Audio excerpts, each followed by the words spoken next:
Hello friends, आज का हमारा टॉपिक है फर्मी ड्रैग स्टैटिक्स। ये हमारा पार्ट थर्ड है। ठीक है, इससे पहले मैंने दो पार्ट बनाए हुए हैं जिसमें मैंने फर्मी ड्रैग स्टैटिक्स के बारे में, कुछ कंडीशंस के बारे में बात की हुई है।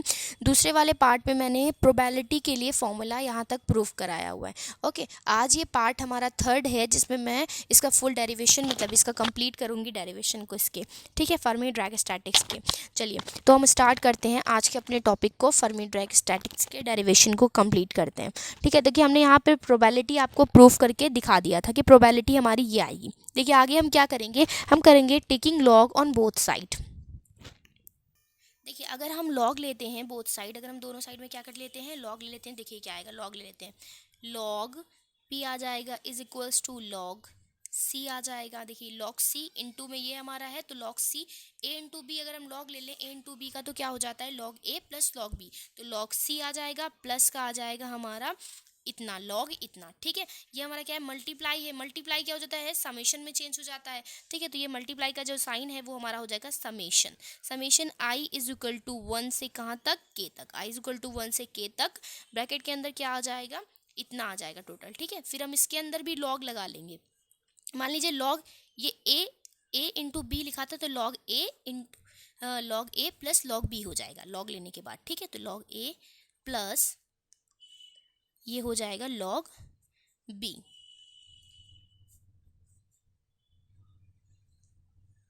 ठीक है, तो ये लॉग ए हो गया प्लस लॉग बी हो गया। ये जो हमारा मल्टीप्लाई का साइन था, समेशन था जिसे शो कर रहे थे हम, मल्टीप्लाई के समेशन को इस तरह से शो कर रहे थे, उसी तरह से हमने मल्टीप्लाई का हमारा चेंज हो गया प्लस में, तो उसे हमने समेशन की फॉर्म में लिख दिया।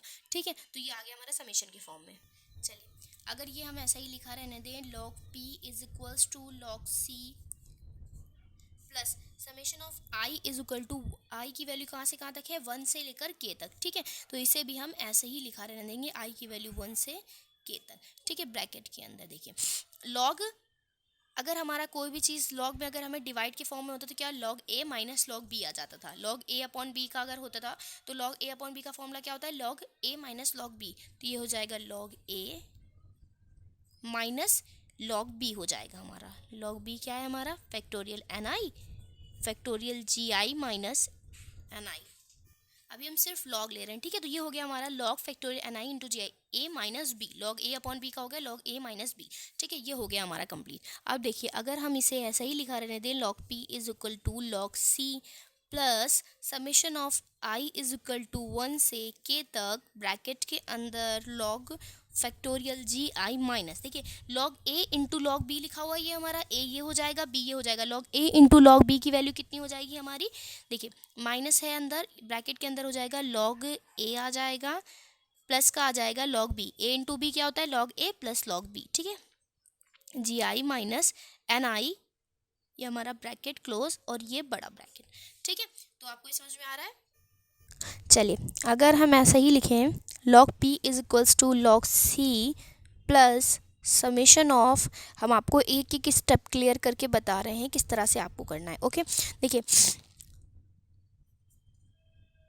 तो ये हो जाएगा लॉग फैक्टोरियल जी आई माइनस, देखिए माइनस अगर हम अंदर मल्टीप्लाई कर दें तो आ जाएगा लॉग फैक्टोरियल एन आई, प्लस माइनस माइनस आ जाएगा log factorial g I minus N I, bracket बंद। ठीक है, तो ये हो गया, ये लॉग का काम हमारा ख़त्म कि हमने लॉग ले लिया। ठीक है सारे का, तो देखिए आएगा log P is equals to log C plus, अगर हम जानते हैं, हमने आपको इससे पहले पढ़ाया हुआ है, इससे पहले मैंने आपको पढ़ाया हुआ है स्टर्लिंग अप्रॉक्सीमेशन का फॉर्मूला। देखिए स्टर्लिंग अप्रॉक्सीमेशन का फॉर्मूला क्या होता है, स्टर्लिंग अप्रॉक्सीमेशन का फॉर्मूला क्या बताया था मैंने आपको, log base e factorial n is equals to n log N minus n. ये फॉर्मूला होता है log factorial n is equal to n log N minus n, Stirling approximation, मैंने आपको ये प्रूफ करके भी दिखाया हुआ है। ठीक है, तो ये होता है हमारा स्टर्लिंग अप्रॉक्सीमेशन का फॉर्मूला। देखिए यहाँ पे हम स्टर्लिंग अप्रॉक्सीमेशन का यूज़ करेंगे। फर्स्टली हमने क्या, इसका लॉग लिया हुआ है, बोथ साइड लॉग लेके यहाँ तक हमने सॉल्व कर लिया। ठीक है, यहाँ तक सिर्फ हमने लॉग सॉल्व किया है। ठीक है, अब हम इसका फॉर्मूला लिखेंगे, जैसे लिखा हुआ है लॉग फैक्टोरियल जी आई, तो लॉग फैक्टोरियल एन लगा सकते हैं, n log N minus n. ठीक है, तो हम स्टर्लिंग अप्रोक्सीमेशन का यूज़ कर सकते हैं। देखिए इस यहाँ पे भी लिखा हुआ है लॉग फैक्टोरियल एन आई, तो इसे हम लिख सकते हैं n log N minus n के फॉर्म में, ठीक है, इसे भी लिख सकते हैं। तो हम तीनों के क्या करेंगे, फॉर्मूले लॉग स्टर्लिंग अप्रोक्सीमेशन के अकॉर्डिंग खोल देंगे। चलिए देखिए कैसे खोलते हैं। देखिए summation of I is equal to 1 से k तक ऐसा ही रहेगा ब्रैकेट के अंदर। लॉग फैक्टोरियल जी आई का क्या हो जाएगा, G I log ji I minus G आई। देखिए ये फॉर्मूला है G I N log N minus N. तो ये खुल गया हमारा ये वाला फॉर्मूला माइनस। अगर हम माइनस लगाएं तो ये वाला फॉर्मूला खोलते हैं। अब हम चलिए देखिए खोलते हैं। ब्रैकेट के अंदर लिखेंगे लॉग फैक्टोरियल एन आई का क्या हो जाएगा, N I log N I minus N आई, ठीक है। ये भी स्टर्लिंग अप्रोक्सीमेशन के अकॉर्डिंग खोल दिया, ब्रैकेट बंद। अब देखिए माइनस लगाएंगे, फिर अब ये वाला लॉग फैक्टोरियल जी आई माइनस एन आई, तो इसको एन मान लीजिए, कैपिटल एन, तो इसको भी हम इसी तरह खोलेंगे। चलिए देखिए क्या आ जाएगा हमारा, G I minus G I, ठीक है, ये एन हो गया, एन लॉग एन, तो लॉग एन की वैल्यू क्या होगी, जी आई माइनस जी आई, ठीक है, minus G I minus G I, N की वैल्यू रख दी, ब्रैकेट बंद, ठीक है, क्लोज, बड़ा ब्रैकेट भी क्लोज, ठीक है। चलिए आपको बहुत ही केयरफुली एक एक स्टेप समझने हैं, ठीक है। तो देखिए मैं इस लाइन को फिर से लिख दे रही हूँ, log P is equals to log C हमने वैसे ही रखा था, plus summation of I is equals to 1 से के तक, ये ऐसे ही रहेगा हमारा समेशन, ठीक है। तो चलिए अब ये हमारा जो अंदर का स्टेप्स हैं उन्हें हम फिर से लिख देते हैं। चलिए देखिए बड़ा ब्रैकेट लगाया, लॉग फैक्टोरियल जी आई, सॉरी मैंने यहाँ पे इसको फॉर्मूला खोल दिया, तो फॉर्मूला खुला ही हुआ रखती हूँ मैं, जी I log ji I minus G I, ठीक है, माइनस। अब देखिए स्टेप क्या था, माइनस था और फिर ब्रैकेट के अंदर ये था, ठीक है। तो ब्रैकेट के अंदर जब माइनस जाएगा तो ये माइनस का हो जाएगा और ये माइनस माइनस हो जाएगा हमारा प्लस का, ठीक है। तो देखिए माइनस, यहाँ पे मैं लिखती हूँ एन आई लॉग एन आई प्लस का एन आई, ठीक है, माइनस माइनस प्लस हो गया, ये प्लस का एन आई आ गया, ठीक है, माइनस। अब ये भी ब्रैकेट के अंदर है हमारा, ये पूरा हमारा एक ब्रैकेट के अंदर है, ठीक है, एक ब्रैकेट के अंदर। देखिए ये क्या हो जाएगा, ये माइनस का हो जाएगा इतना पोर्शन, और ये माइनस का है तो ये क्या हो जाएगा, माइनस माइनस प्लस का हो जाएगा। तो देखिए माइनस का हो गया हमारा G I minus G I log ji I minus G I, ठीक है, और ये किसका हो जाएगा, प्लस का, जी आई माइनस जी आई। अब देखिए हमारी यहाँ पे क्या चीज़ें कट सकती हैं, ठीक है। तो देखते हैं क्या क्या चीज़ें हमारी कट सकती हैं, आपको बहुत ही केयरफुली समझना है, काफ़ी बड़ा डेरिवेशन है, ठीक है। तो चलिए देखते हैं क्या कट सकता है। देखिए ये माइनस का जी आई है, ठीक है, यहाँ पे ये जो जी आई है, ये देखिए अगर प्लस का अंदर मल्टीप्लाई, ये प्लस का और ये माइनस का आएगा, तो ये प्लस का जी आई है, ये माइनस का जी आई, ये प्लस का जी आई, तो ये हमारा कैंसिल हो जाएगा, ठीक है। अब देखिए ये प्लस का जी आई है और ये सॉरी ये प्लस का एन आई है, ये माइनस का एन आई है, तो ये भी हमारा कट हो जाएगा, ठीक है। तो जब हमने इतना काट दिया तो देखिए हमारे पास क्या बचेगा, बचेगा हमारे पास log P is equals to log C plus summation of I बराबर 1 से के तक, ठीक है, ब्रैकेट में बचेगा जी I log ji I minus, ये तो कट चुका है, एन आई लॉग एन आई लॉग एन आई, ठीक है, ये हो गया G I minus N I, sorry minus का जी आई माइनस एन आई लॉग जी आई माइनस एन आई, ठीक है। तो ये हमारा इतना बचेगा, इसे हम मान लेते हैं इक्वेशन नंबर 8, ठीक है। इससे पहले जो सारी इक्वेशंस हैं वो बन चुकी हैं, ठीक है। जो प्रोबेबिलिटी की फर्स्ट इक्वेशन थी वो हमारी इक्वेशन नंबर कौन सी थी, 7 थी, ठीक है। तो देखिए जो हमने इन द स्टार्टिंग लिया हुआ था, मैंने बताया था यहाँ इक्वेशन नंबर 7 तक मैंने पार्ट 2 में सॉल्व करा दिया, ठीक है। इक्वेशन नंबर 7 तक पार्ट 2 में सॉल्व कराया, तो इक्वेशन नंबर 7 से मैंने स्टार्ट किया, तो अभी मैंने इक्वेशन नंबर 8 बना ली। देखिए हमको क्या निकालना है, मैक्सिमम नंबर ऑफ पार्टिकल्स, मतलब किस सेल में नंबर ऑफ पार्टिकल क्या है मैक्सिमम एंटर करेंगे, ठीक है। तो मैक्सिमम नंबर ऑफ पार्टिकल निकालने के लिए हमें इसका डिफरेंशिएट करना पड़ेगा। मान लीजिए हमने डिफरेंशिएट किया दिया, डिफरेंशिएट लॉग पी, ठीक है, लॉग पी को हमने डिफरेंशिएट कर दिया बोथ साइड, तो क्या आ जाएगा हमारा, या लिख लें डिफरेंशिएट बोथ साइड, ठीक है। तो अगर हम डिफरेंशिएट कर दें बोथ साइड, देखिए क्या आएगा, डेल्टा पार्शली मैंने पार्शली डिफ्रेंशिएट किया हुआ है log p, ठीक है, इज इक्वल्स टू कितना आ जाएगा, log c को अगर हम करें डिफ्रेंशिएट तो log c हमारा कांस्टेंट है, कांस्टेंट का डिफ्रेंशिएट क्या आएगा, 0 आ जाएगा प्लस, ठीक है, summation of i is equal to 1 से k तक ऐसे ही रहेगा हमारा। देखिए जी आई लॉग जी आई हमारा क्या है, डीजेनरेसी हमारी कांस्टेंट होती है, इसका जो डिफरेंशिएशन आएगा वो 0 हो जाएगा, ठीक है, माइनस लगाया हमने फिर ब्रैकेट में, ठीक है, देखिए इसका 0 हो गया, बचा ये, इसका डिफरेंशिएट करेंगे N I log N I का। देखिए N I log N I का क्या होगा, मैं ऐसा ही आपको बता रही हूँ। देखिए एन आई फर्स्ट इंटू सेकेंड लगेगा इसमें डिफरेंशिएट करने में, फर्स्ट क्या हो जाएगा एन आई, ऐसे ही लॉग एन आई का क्या हो जाएगा 1 अपॉन एन आई, तो एन आई से एन आई कट जाएगा, क्या बचेगा 1, ठीक है, फिर क्या होता है 1 प्लस ये हो गया 1, फिर लॉग एन आई हमारा ऐसे ही रहेगा, लॉग एन आई ऐसे ही रहेगा और एन आई का क्या हो जाएगा 1, ठीक है, एन आई का 1 हो जाएगा तो इतना आ जाएगा into delta N I, with respect to delta N I किया तो डेल्टा एन आई आ जाएगा, तो N I log N I का क्या आ गया डिफरेंशिएशन, ये आ गया हमारा, ठीक है। अब हमने क्या लगा हुआ है माइनस, तो G I minus G I log ji I minus N I, देखिए इसी फॉर्म में तो लिखा हुआ है N I log N I था। देखिए इसका भी डिफरेंशिएशन हम सेम इसी तरह करते हैं, माइनस लगा रहने दिया। देखिए चलिए डिफरेंशिएशन करते हैं ब्रैकेट लगा के छोटा, ठीक है, देखिए पहला ऐसे ही और दूसरा log ji I minus N I का करेंगे तो 1 upon G I minus N I आ जाएगा, तो जी आई माइनस एन आई से जी आई माइनस एन आई कट जाएगा तो बचेगा 1, तो 1 प्लस, ठीक है। अब क्या करेंगे, फर्स्ट इंटू सेकेंड माना है तो अब फर्स्ट ऐसा ही था, सेकेंड का डिफरेंशिएशन करा था तो 1 आ गया प्लस, अब सेकेंड ऐसे ही रहने देंगे, लॉग जी आई माइनस एन आई ऐसे ही रहने देंगे into ji I minus N I का जब डिफरेंशिएशन करेंगे तो जी आई हमारा कांस्टेंट 0 हो जाएगा, एन आई का डिफरेंशिएशन क्या हो जाएगा 1, लेकिन माइनस का इसलिए क्या आ जाएगा माइनस का 1, ठीक है, तो क्या आ गया हमारा, समझ रहे हैं आप मैं क्या कहना चाह रही हूँ। देखिए आपने एक बार देख लें, जैसे इसे फर्स्ट माना इसे सेकंड माना, फर्स्ट ऐसे ही रखा, सेकंड का जब हमने डिफरेंशिएशन किया तो लॉग एक्स का क्या होता है डिफरेंशिएशन 1 अपॉन एक्स, तो इसका क्या हो जाएगा 1 अपॉन जी आई माइनस एन आई, तो जी आई माइनस एन आई से जी आई माइनस एन आई कट जाएगा, बचेगा 1, ठीक है, फिर होता है प्लस, फिर सेकेंड ऐसे ही और फर्स्ट का क्या होता है हमारा डिफरेंशिएशन, तो सेकेंड हमने ऐसे ही उतार दिया, फर्स्ट का डिफरेंशिएशन मान लीजिए ये एक्स है तो एक्स का डिफरेंशिएशन क्या हो जाएगा 1, तो ये हो गया डिफरेंशिएशन इसका, ठीक है 1 हो गया, ठीक है। अब हमारा क्या है, फिर हम एन आई का भी फिर से डिफरेंशिएशन करेंगे तो क्या हो जाएगा माइनस डेल्टा एन आई, ठीक है, तो ये हो जाएगा हमारा डिफरेंशिएशन इसका, ठीक है, तो ये हो गया हमारा टोटल डिफरेंशिएशन। तो हमने कर लिया ना इसका भी डिफरेंशिएशन इसका डिफरेंशिएशन, तो ये हमने डिफरेंशिएट करके लिख लिया।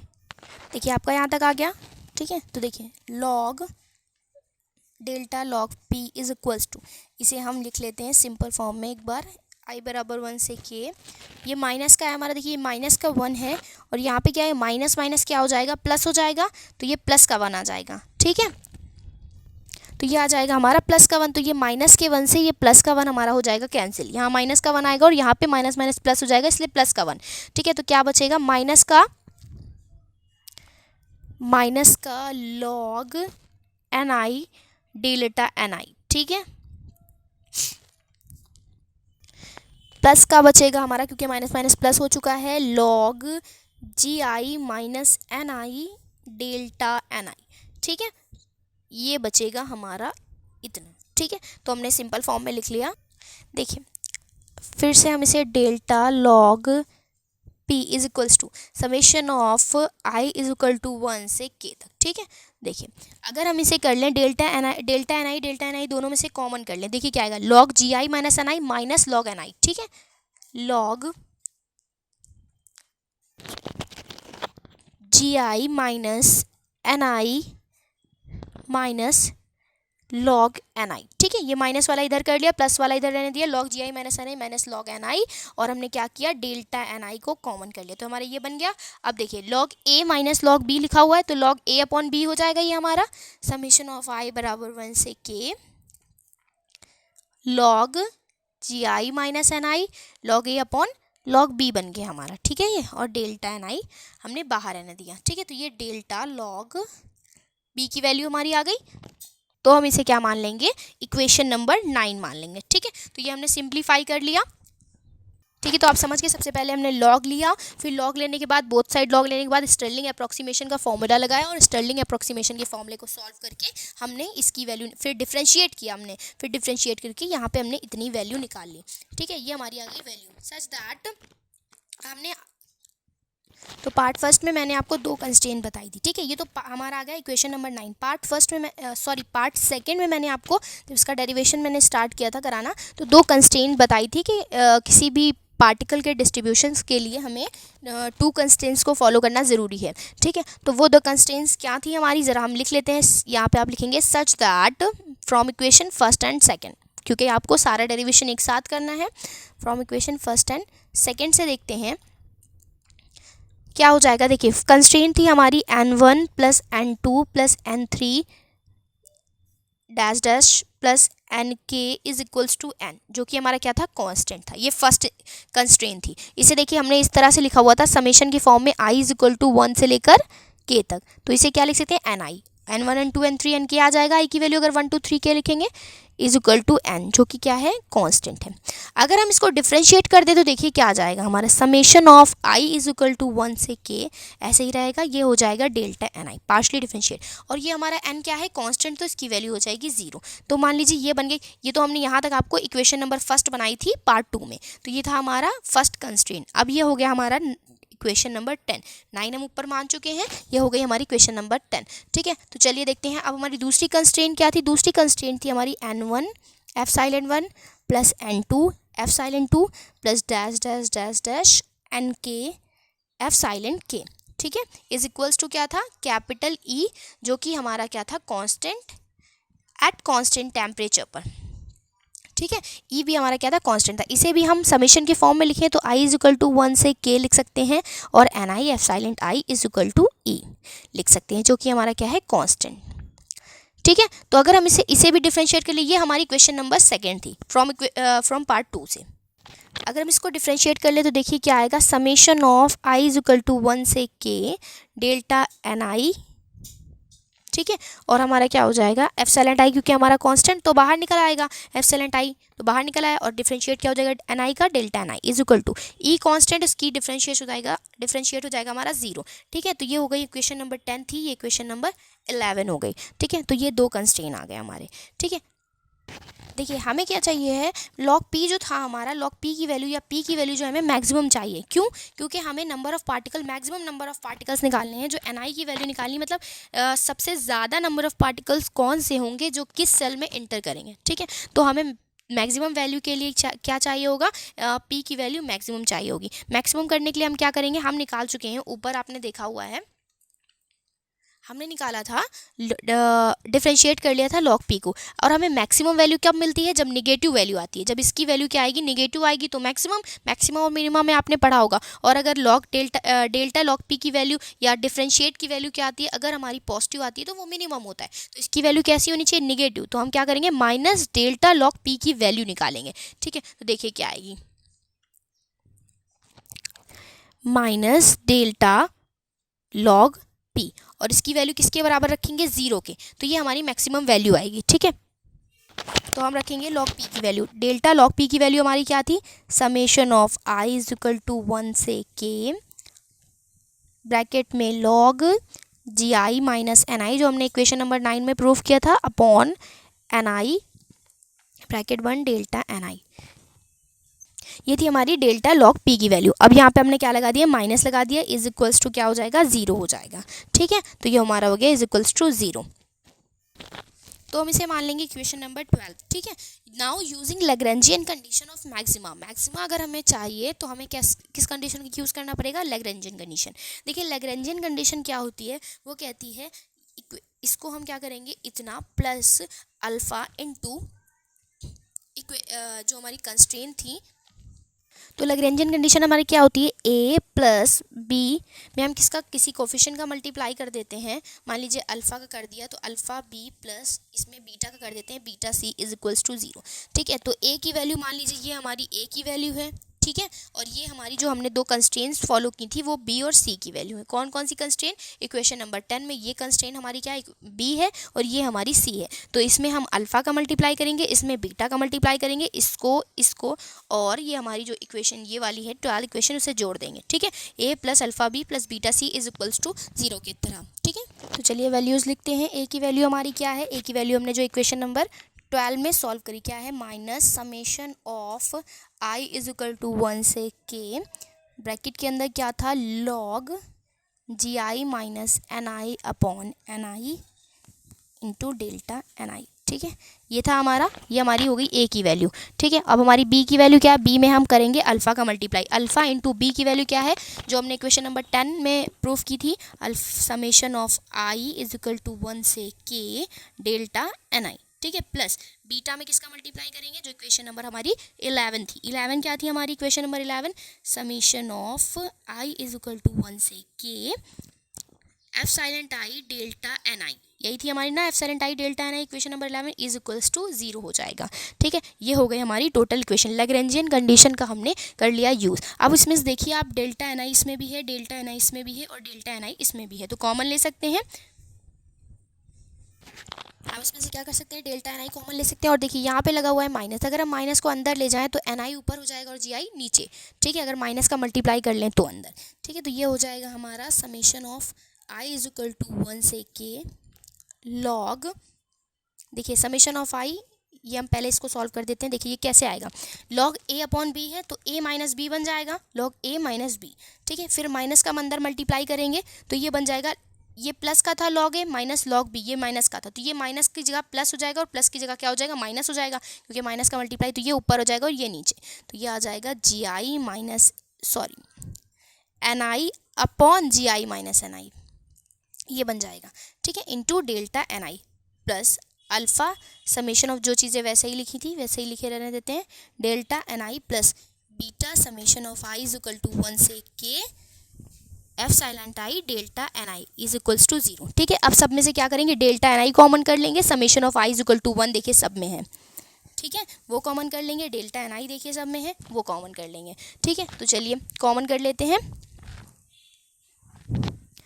Summation of I is equal to 1 से के कॉमन कर लिया हमने,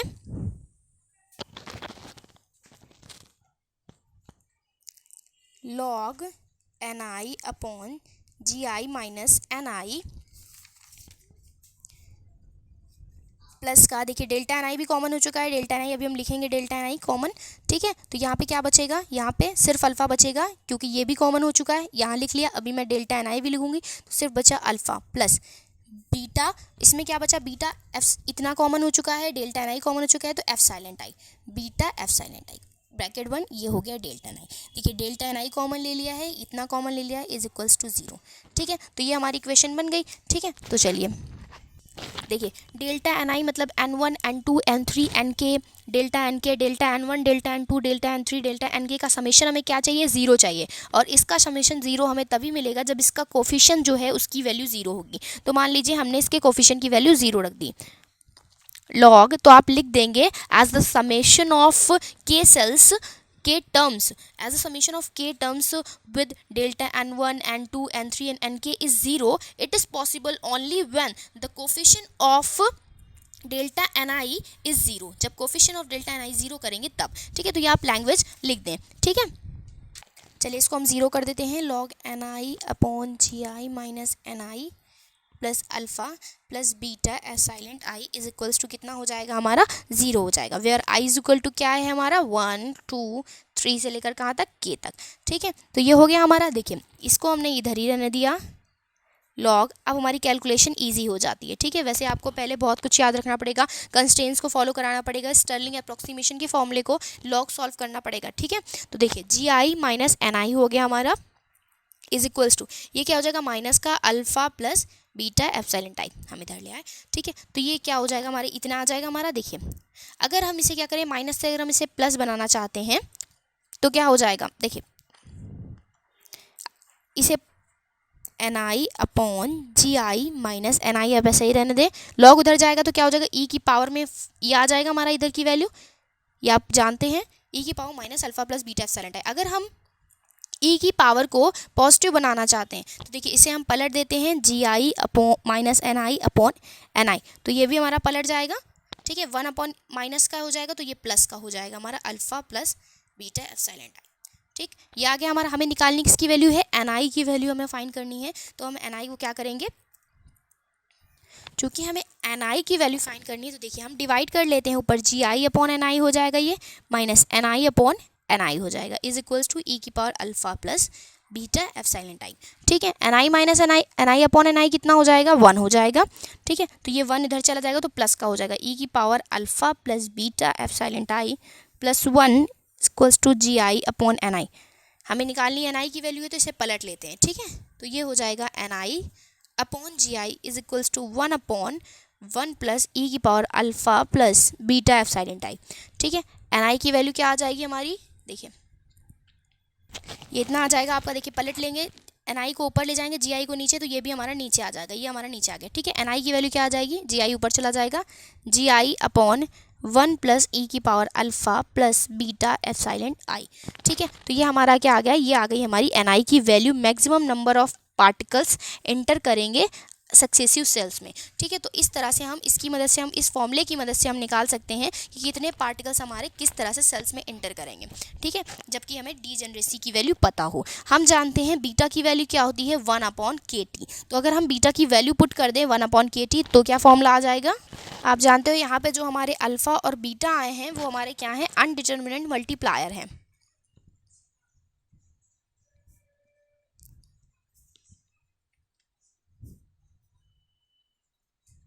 ठीक है, अल्फ़ा और बीटा हमारे क्या हैं, अनडिटर्मिनेंट मल्टीप्लायर्स हैं। ठीक है, यहाँ पे हमारे बीटा की वैल्यू क्या होती है, अल्फ़ा की वैल्यू अभी नहीं बताई गई, यहाँ पे सिर्फ बीटा की वैल्यू होती है 1 अपॉन के टी। ठीक है, 1 अपॉन के टी अगर हम फॉर्मूले में पुट कर दें तो फॉर्मूला हो जाएगा हमारा N I is equal to G I, वैसे ही रहेगा, अपॉन 1 प्लस ई की पावर क्या था, अल्फ़ा प्लस बीटा एप्सिलॉन आई। तो बीटा की वैल्यू क्या हो जाएगी, 1 अपॉन के टी एप्सिलॉन आई। ठीक है, ये हो जाएगा हमारा फॉर्मूला, इसे हम बोलेंगे सेकेंड फार्मूला। ठीक है, जब हमने क्या रख दिया, बीटा की वैल्यू रख दी, तो ये हो गया हमारा फॉर्मूला। इसे ही हम बोलते हैं फर्मी ड्रैग स्टैटिक्स। इसके अकॉर्डिंग हम क्या कर सकते हैं, मैक्सिमम नंबर ऑफ पार्टिकल्स निकाल सकते हैं या इलेक्ट्रॉन्स निकाल सकते हैं जो कि इंटर करेंगे सक्सेसिव सेल्स में। ओके, आई होप आपको ये पूरी वीडियो समझ में आई होगी। आप तीनों पार्ट्स देखें तो आपको फर्मी ड्रैग स्टैटिक्स पूरा क्लियर हो जाएगा। अभी इसके ऊपर मैं कुछ और भी टॉपिक्स डालूंगी, तो प्लीज़ आप उन्हें भी देखें और मेरे चैनल को सब्सक्राइब कर लें। ओके, और अपने दोस्तों के साथ ज़्यादा से ज़्यादा शेयर करें। Thank you for watching.